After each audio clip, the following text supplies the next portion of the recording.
All right, everybody, welcome to another episode of Locked On Avalanche. On today's episode, we have three Avalanche players in Florida getting ready for the All-Star game. Could one of them sneak out the MVP? Maybe the biggest crapshoot of the season to guess that, but we'll talk about that briefly. What is up with these Avalanche ticket prices that we are seeing? Up like 200% in some areas of the arena. We'll talk about that. The last batch of Instagram questions we'll get to, and 4 more mid-season grades. New episode of Locked On Avalanche coming at you. You're Locked On Avalanche, your daily podcast on the Colorado Avalanche. Part of the Locked On Podcast Network, your team every day. All right, everybody, welcome to another episode of Locked On Avalanche. We are part of the Locked On Podcast Network, your team every day. Thank you for making this your first listen of the day. That is always appreciated. He is Mr. Shaggy Von Doom, Kyle Sullivan. I am Chris Maselli. You can follow us over on our social media outlets, LOPN_Avalanche on Twitter, Locked On Avalanche on Instagram. Questions, comments, concerns, and opinions to lockedonavalanche@gmail.com. And follow us on our YouTube channel over on YouTube. Hit subscribe and get notified when a new show goes live. All right, sir. So let's jump right into it. Jam-packed episode today. We'll touch on the All-Star stuff because it's the All-Star game and it's a big deal to people. It's not so much to me and maybe a little bit more to, I don't know, it's to you, but I don't really. If you listen to us, you know that I'm not that big on it. But there are three Avalanche players there. And we were kind of joking how like Mikko Rantanen should be getting noticed for, maybe being in the Hart conversation, and maybe he's not as much as he should. And maybe he gets the All-Star game MVP as his MVP of the season. Who knows? It's so tough to guess who is going to be the All-Star game MVP just because it's an All-Star game. Some guys just are not putting in the effort. Yeah. So it's always possible that one of these guys could. You think Makar, McKinnon, or Rantanen could bring home the MVP award? I think out of the three, those are the best chances. Yeah, I think it might. Actually, I know we said it in jest, but it could be Mikko because Cale Makar is going to be, a sideshow. Like everybody nationally is going to be talking about Cale Makar, generational talent, yada, yada, yada. Nathan McKinnon's been in the league so long that he's going to be there with his friends, elbowing, just ha, ha, ha, having the grand old time. Yeah. This is Mikko's second All-Star game. Let him go out there and put on a show. Like, you're always going to be in the shadow of somebody on this team. No matter what you do, go out there and have fun, live it up. And I say Mikko possibly could do it. It's possible. I mean, it's possible for all three of these guys. It's possible for literally anybody in this game to win the MVP. John Scott. Yeah, exactly. So, in ranking these guys, it's almost like I would put McKinnon last. Yeah.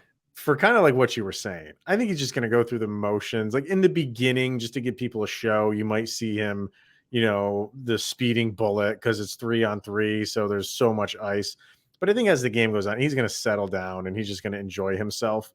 I think it's so tough between Makar and Rantanen, but I would almost put Makar number one, maybe just a little bit over Mikko, because Cale just does things like effortlessly and can create things effortlessly where he can kind of create his own shots and maybe score more, where Mikko, like he's not as good as Cale or Nathan is with the puck on his stick. Kind of relies on like that pass, kind of like cross ice pass, which you'll get on 3-on-3 open ice. So I feel like Mikko's going to be like cleaning up a lot of like, rebound shots, or just be like he is on the power play, right place, right time. And he'll, get a one-timer or a wrist shot but I don't see him like creating a lot on 3-on-3 because he's not that kind of player.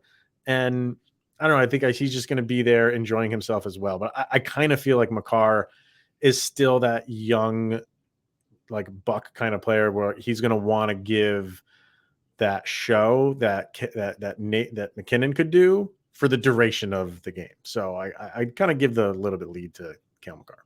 Yeah, I feel like Kale's going to get there and see all the all-stars and address everybody as Mr. Crosby, Mr. Ovechkin, and kind of like take himself out of it because he doesn't feel like I belong on this level of guys. This is, Mikko doesn't care. He's going to go out there. He's a moose. He's going to lumber through the game, rack up 3 goals over the course of this tournament, and he's going to stumble his way into the MVP. Yeah, so we'll see. We'll be watching. I was talking to Denker when we did Locked On NHL, and I'm like, I really wish none of these guys were in there, so I could just put the game on in the background. Yeah. I'll have it on, but I kind of have to sit and watch it now because these are 3 guys are in it, so we have to pay attention. So we have to have good players, my goodness. We do. God darn it!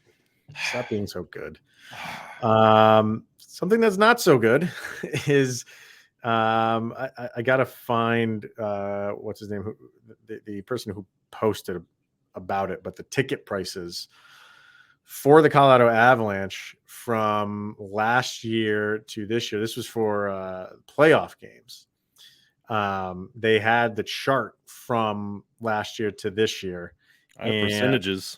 Oh, what's that? I have the percentages. You have the percentages. I hesitate to ask you to read those, sir, but I know it's probably necessary. You expect prices to go up. You're going to go up just naturally. When a team wins a championship, maybe they go up like a tick more. But the prices that we're seeing here are just astronomical. So go ahead. I hesitate to have you read percentages, but you got to do it. Rip the Band-Aid. The 2023-24 regular season prices are up 42% on just the regular season. Just 42%. The 2023 playoffs, 271% increase. This is on top. Yeah, good. That's your playoff pricing for getting into the playoffs. 271% increase over 2022-23, where we're sitting right now. And this is on top of still not being able to watch altitude on a majority of your television providers. So really making it difficult to enjoy your Colorado Avalanche. So I'm looking at the charts that they put up. And so last year in round 1, the most expensive ticket was $375. It's Club Lexus Glass section. $375 round 1, $431 round 2, $544 round 3, $605 round 4. This year in that same section, most expensive section in the arena, round 1 is $499. Like I said, round 1 was $375 last year. Round 2 last year $431. This year, $636. Last year, round 3, $544. This year, round 3, $1,135. That's double. And round 4, last year, $605. This year, $1,589. That's the top of the top. Let's go to the lowest of the low. Let's go to us regulars who, us penny pinchers. Who just want to go enjoy our hockey team. Last year, the worst section in the arena on the upper level on the attack once side. Yep. Round 1, $21. I'll pay $21 to go see playoff hockey. Absolutely. That's one egg. Yeah. This year, $45. Okay. That's still doable. Last year, round 2, $24. Went up $3 for round 2. This year, $62. Again, okay, it's worst in the arena playoff game. You can stomach that. Round 3 went up to $32 last year. This year is going to be $117. Now you're getting into like if you got a family of 4. Yeah. All right, and then round 4 is $36 last year. A conference final, worst in section in the arena, $36. That's great. Yeah. This year, $195. Let's just round that up to $200. And again, your family of 4 with your hot dogs and your soda, that's $1,000 night out. And so this is just round 1, 2, 3, and 4. I shudder to think what the Stanley Cup is going to be if they make it that far.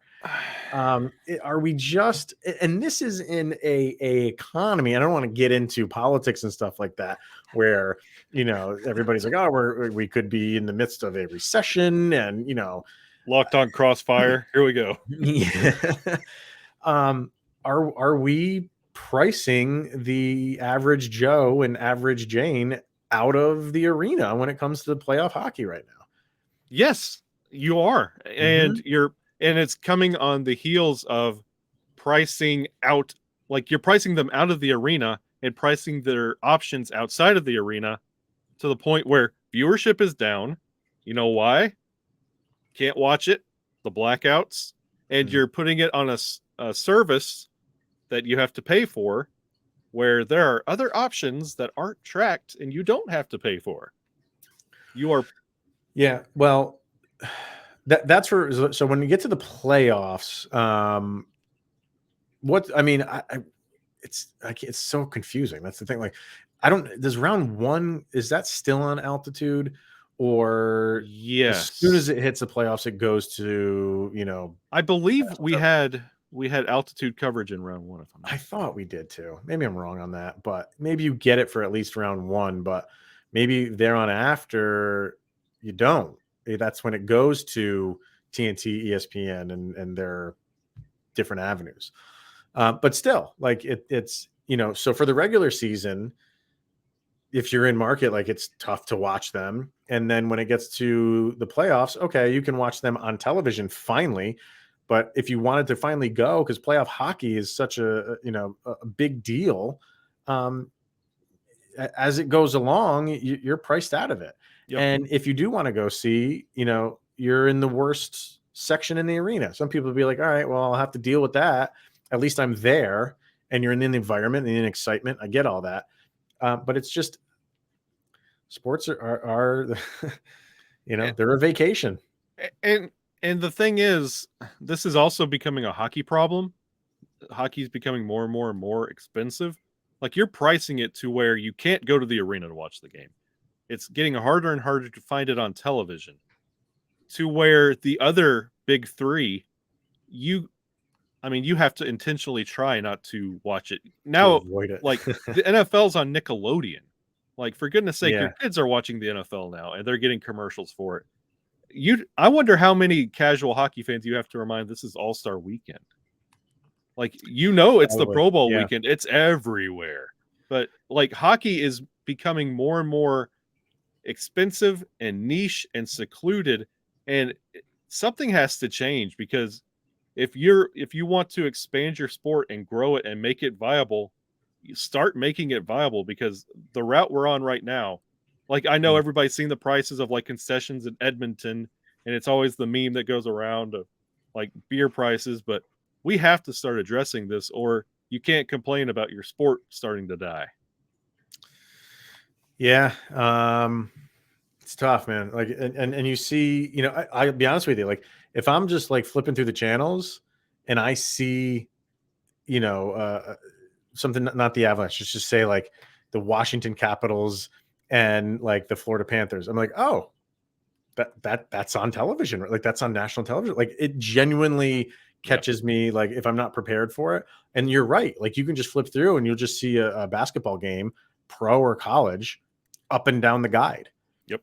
But a hockey game, when you see it, you're genuinely surprised that it's on national television, because it's just not as open and just out there to just catch. Like, I can turn on, like, for baseball season, just turn on ESPN every single night and there's a baseball game on. Yep. So I don't know. It's got to change. Yeah, because it's pricing yourself out of going to watch it live, and then making it hard to find if you're sitting at home because you can't go watch it live. Yeah. The only thing I'd say is, like, it's the beginning of, well, it's year 2 of this 7-year package with ESPN and TNT. So maybe, like, there's stages to it. So hopefully by the end, it is in that realm. But you heard, like, ratings are down. There's reasons for that. I don't want to get into it now. Actually, if you want to hear about that, go listen to Locked On NHL, which Adam Denker and I just recorded, and we do talk about all of that rating stuff. And there's a reason why that the ratings are kind of low. But It's the digital boards, I tell you. turns people off. All right, let's hear from FanDuel, and then we will get to some of our last remaining Instagram questions, and then some more grades. Right now we got FanDuel, and we are really excited about our new sports betting partner, and that is FanDuel. It's the #1 sports book in America, and if you're new to FanDuel, that is even better. They have so many great features that make betting on sports easy and fun. You can download the FanDuel app now so you can bet on Super Bowl 57 with a no-sweat first bet where you get up to $3,000 back in bonus bets if your first bet doesn't win. FanDuel lets you bet on everything from the money line to the point spread to who will score a touchdown. Do you have any guess on who will score the first touchdown? Not team, but player. I want to say Jalen scrambles for one. Oh, running. I like it. See, that's where the money's made, sir. That's right. Is, everyone's going to go Kelsey or whatever. Yeah, like quarterback scramble or like a defensive score. Ooh, that's the moneymaker right there. Mm-hmm. And I hate to say it, but the Broncos and Seattle Super Bowl when they had the safety, I think. Remember that one? I think that was the first play of the game. I think they had a safety on that. I wonder what that was. I wonder what that bet was. Oof, can you imagine that? So go that route. It's more fun. Yeah. So you can do all this on the FanDuel Sportsbook app, which is safe, secure, and super easy to use. Best of all, you can get paid your winnings instantly. So join FanDuel today at FanDuel.com/lockedon to claim your no sweat first bet on Super Bowl 57 at FanDuel.com/lockedon. Make every moment more with FanDuel, the official sportsbook partner of the NFL. All right, so a couple other Instagram questions that we have to get to, and then we'll get to some grades. We'll jump right into them. This one's from Marco Engler, and he asks, do you think the Avs will finish at #1 in the West? Like we're jumping over the division and we're going straight to the West at the end of the regular season. And he also says, kind regards from Germany. Hey, Crossing seas here, man. So go ahead. Will the Avalanche be #1 in the Western Conference at the end of this year? No. Next question. All right, okay. No, I seriously, I tried to think about it with my burgundy and blue glasses. With this start, I mean, it's possible. Sure, I get that. Yeah, but there's still some figuring and tinkering this team needs to do. And you saw the reports that Manson and Byram and McDermott, everybody's starting to skate. You got to start incorporating them back into the roster and start, getting reacquainted with their play styles. So I think it's going to, and we already talked about what February is going to look like. So I don't think it's going to be that easy. It's possible, but I do not. If you had to ask me yes or no, I'm going to say no. Yeah, I mean, you just look at the standings and you're like, oh, yeah, that's definitely possible. As far as points go, they have 57 points in first right now in the entire West, not just the division. The entire West is the Dallas Stars at 66 points. So they're 9 points behind them, but they have 3 games in hand over Dallas, right? They have 4 games in hand over the Winnipeg Jets, who have 65 points and second in the entire West. And then you have Seattle at 63. So you just look at the points, you're like, yeah, that's doable. I mean, it's a climb, but it is doable with the couple games you have in hand. Maybe Dallas loses, gets on a little bit of losing streak. Well, there's a lot of variables, but one of the big variables is like what you were kind of talking about is like you still don't have a 100% healthy team. Yep, and that is going to play a factor until the very last game of the season. And you, even though you're getting guys back, you're gonna have that getting to know you phase again. Yep. With guys like Byram and Manson, and not only do they have to get reacquainted, like back on the ice and get their their sea legs out on the ice, but they got to get back into step with their teammates. And that doesn't take weeks on end, but it can take a couple games here and there. And if you drop that game, that's a dagger a little bit. So it's doable. And if anybody can do it, it's definitely this team. But two things, like, I don't think, this team can do it. And I don't think I don't mean this negatively. I don't think they care. I don't think they care. I think they just want to get into the playoffs healthy. And they know once they get into the playoffs healthy, they could be the 8th seed and plow through people, they feel. Yeah, this Avalanche wagon is what they are. This wagon can drive to the repair shop on a donut, but they can't drive to Disney World. That is well said, sir. I'm impressed with that one. Thank you. All right, okay, so Co-Yeti Designs says, if Newhook keeps the pace and he's been at the last few games, is he a top 6 forward, and who would you put him with? God, I don't know. Like, it's so tough because I think they want him to be a top 6. And I'm wondering, like, I think they just want to see him continue this, obviously. Mm-hmm. But I'm wondering if everybody gets healthy, I wonder if they don't put him up there just this year, just to give him another year, kind of being a middle 6 guy, which there's nothing wrong with that on a healthy Avalanche team for this year, if you can get a healthy Avalanche team, and then maybe readdress this Alex Newhook top 6 guy, next training camp, with the understanding that, yeah, he's shown us what he can do. If he needs to slot into that second line center, we can do that.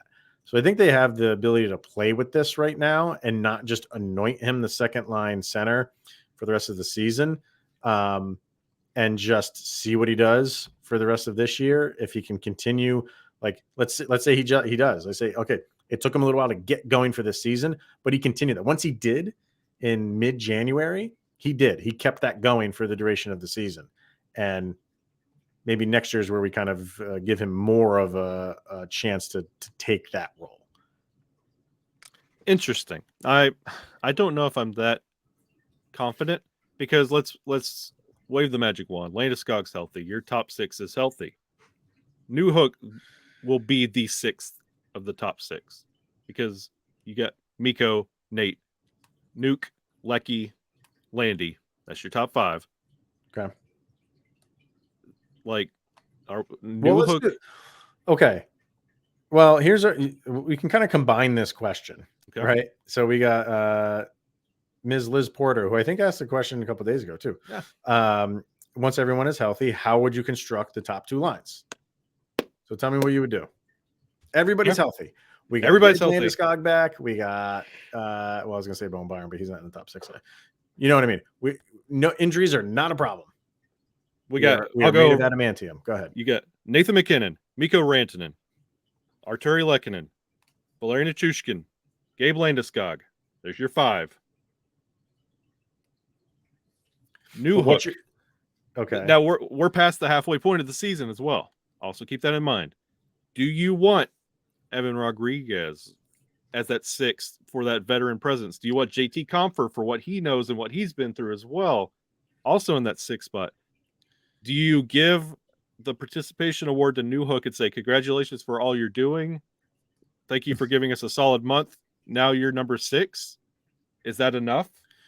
So, yeah, one more point I'll throw at you while we're not even talking about the trade deadline and what could come in. We could be acquiring. Right. Yeah. Spot number 6. You could as well. You could. And for the sake of this argument, we're not going to do that. But You're right. That could happen. So if you look at like the lines, everyone's healthy. And I think that's what you kind of have to do here is look at what would the lines be. For me, my top line would be Gabe Landeskog, Nathan McKinnon, Val Nichushkin. That's my top line. My second line is on the wings, Arturi Lehkonen and Mikko Rantanen. So then that's like, what's that 2C position? Here we are again. you're going between Comfer and Newhook. And I hate to play like this, waffling card, but it literally could be either one of those guys. Yeah. And I don't think it's going to be like a solid for right now. I probably would put JT Comfer there. My second line would be with Lehkonen, Comfer, and Rantanen. That way you have Nichushkin and Lehkonen on different lines. They're your best forecheckers, and that's kind of what you want. You wouldn't put them on the same line. And then, Mikko's been doing well on the second line. You have the ability to bring up to the first line if you want and have the big three back together. But I don't think you do that right off the bat. And then with that 2C, you play between Comfer and Newhook. I think you give it to Comfer right now. And if he's struggling a little bit, you elevate Newhook there and you drop Comfer back down to 3C.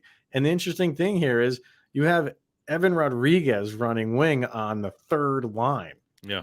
Like, as much as we've been like singing his praises this year, rightfully so, if you got a healthy team, he's running your third line wing, which is awesome.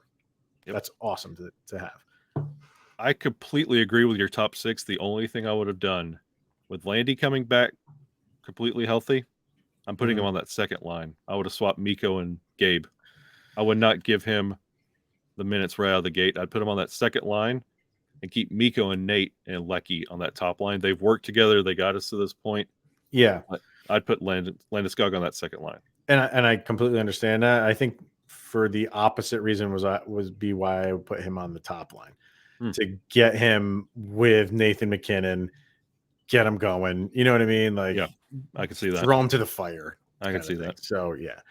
So, all right. I think we got through most of it. There were some questions in there about who we trading Sammy G for. I think we got to most of them. So here, pish posh applesauce. You know what we're gonna do? We're gonna do grades, and we're gonna throw Sammy G in for our defender for today. So we are going to grade Logan O'Connor, Andrew Cogliano, Ben Myers for our forwards, and for our defenseman Sam Girard. And we're gonna save Sam Girard to the end. How's that for keeping people tuned in? All the people are hitting that 30-second fast forward button right now to get Sammy G. We'll start with Mr. Logan O'Connor. Why don't we start with LOC? I got the point. Yeah, I got the stats up here. 48 games played, 5 goals, 12 assists, 17 points on the season. He's a plus minus of 4, 22 penalty minutes. Doesn't play on the power play, so nothing there. But he's a very good penalty killer. One of the best, if you ask me. So kind of a rough go of it as of late in terms of point production, or I should say goal production. I think he's in the 30. I've lost count of how many games in a row Logan O'Connor. It's in the 30s until his last game that he's scored. So sure, you have to take that into account, but you can never discount his work ethic. So what do you got for Logan O'Connor? Mid-season grade. You can't spell Logan O'Connor or LOC without a C. And he's a C 75, just like the generic hockey player skills. Like if you put it on NHL 23, I could see the potential he has for days. I see where he's not getting it, and that's holding him back. It's a flat C. Yeah, I mean, if this scoring drought was bleeding over into other aspects of his game, that it would, clearly getting into his head, that it's affecting his penalty kill, and just that work ethic that I'm talking about, like he skates like a bullet.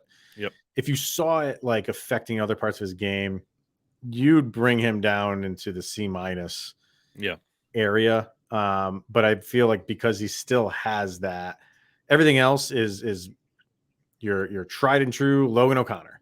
Yep. He's just not hitting the back of the net. Yep. And it's not for a lack of trying. So, I would give him a straight C as well. If he could just get few more goals on the board, he'd be C+, B- territory. Yeah. But, you just can't put him up there right now. And he does take a ding for it. Yep. You have to take that into account, unfortunately. So I think we're in agreement there. Let's go with Ben Myers for our second forward here. I have to scroll down to get to Ben Myers here. 28 games played, a single goal for him. And that's it for points. 0 assists for Ben Myers. And he's a -5 on the season. So doesn't play on the power play as well. 6 penalty minutes. So tough one here. What do you got? I hate to do it to him. It's going to sound horrible. It's going to sound rough, but it's with all the love in the world. It's a D. And what's the criteria for that? It's Logan O'Connor, but you on a step down, like LOC's accumulating points as random as they are. We're not getting it out of Myers. Like the effort and the hustle and the skill, LOC, Ben Myers, just swap the names. It's the same story between the two. It's just Myers hasn't done literally anything when it comes to the score. And the Avs have been shut out this year. And if you're going off just average performance of both LOC and Myers, we're still getting shut out. Like if you're getting an average McKinnon night, you're putting a goal on the board. That's the grading there. But like Myers, I love him to death, and he's trying his best, but we're not getting it. So his one goal came in the third game of the season, October 17th against Minnesota. And since then, he has not scored a point. No goals, no assists.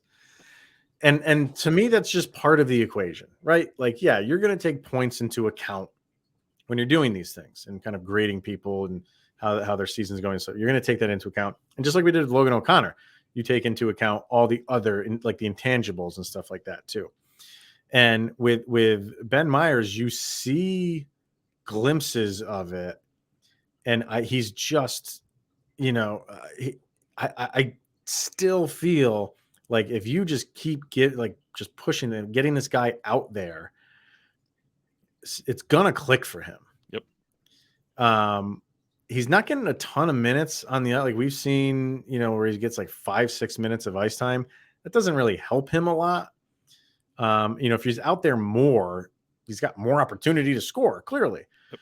So it's tough to give because he doesn't play so much. It's like you're not getting as much opportunity. But what are you doing with that opportunity? Not a heck of a lot. I love the way he skates. He's got really good skating ability, and he has the offensive ability. And we said it the other maybe like a week ago. He's just not throwing pucks on net. I think he's got a bright future with the Avs. I really do. But right now, in terms of like scoring, and he will make a mistake, a youth mistake every once in a while. It's part of the growing pains for both people, for the Avalanche as a team, and for Ben Myers himself. But I think he's growing from all of this. And while, I'm going like D+ with him, it's almost like I don't want to make it seem like I'm disappointed with his play. It's just been a fight for him. Every shift is a fight for him to be productive. And I just feel it's one of those things where it's like, I just want Ben Myers to get to the off season. Yeah. So he can just reflect on everything and then adjust. And I really feel like he's going to be much, much improved next year. And maybe even as this year goes on, maybe this break right now is good enough for him. So we'll see. I like him. I think I don't want him to get sent down. I like him right where he is.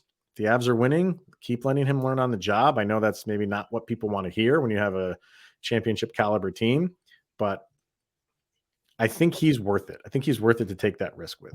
If it was, and we all say D like it's a bad thing, but no, we know what he could be. Like if this was Curtis McDermott with those kind of numbers, with one goal on the third game of the season, we wouldn't even say don't waste your time at level and go all the way to Utah and work your way all the way back up. Go play with the Grizzlies for a while and then come back to us. Like, we know what Ben Myers can do. Right. So this is not a knock to him. It's just this is a first half grade. Your first half is a D. Yeah. You're not a D, just the first half. And it's weird because he's 24 years old. Like, we're not Yeah. talking about like an 18-year-old just coming into the league. So, but it's still a guy who's just coming into the league. So whether you're 18, 19, or 24, there's an adjustment period, and he's going through it right now. So, while someone, Myers is new to the league, someone that is not, Andrew Cogliano. 46 games played, 8 goals, 4 assists, 12 points. He's a plus minus of 3, 28 penalty minutes, doesn't play on the power play. We'll be out there for the penalty kill, though. So what do you got for the veteran? C minus. Not harsh, and he's not a D. God, no. No, he's clutch. He fights, he goes a little bit made of glass. Like he'll take his bumps and he'll miss his shifts. He'll come back. But he comes in clutch when nobody else will during the 7 of 8. He was popping up here and there. He'll get a goal every now and then, but it's a C minus. Like but C minus is exactly what we signed him back on for. So yeah, and for him, like you said, like we got him for a reason, and we traded for him, and we re-signed him for doing what he's exactly doing now. Like he'll get points every once in a while. He's capable of doing that. But you want him there for like the intangibles. And I think he does that over and over and over again. So that's why I'm going like a C+ for him.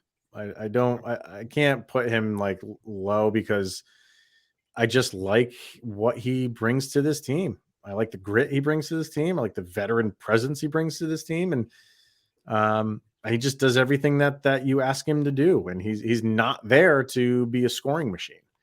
But he is capable of picking up a point here and there. So, yeah, I'm going to go C+, solid C+ for Mr. Cogliano. And then we have everybody's favorite whipping boy, Samuel Girard, 42 games played, 4 goals, 12 assists, 16 points, a -8, 16 penalty minutes, 4 assists on the power play, who is usually on the second unit power play. All right, sir. What do you got for Mr. Sammy G? he's a C+. Mm-hmm. I don't understand the hatred.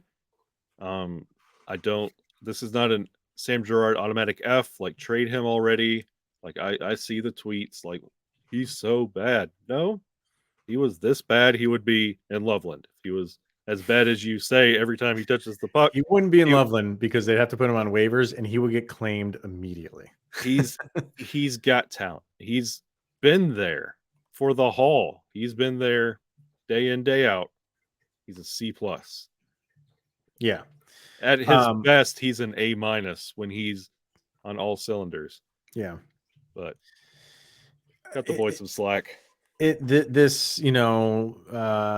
Sam Girard hate fest has just taken on like a life of its own.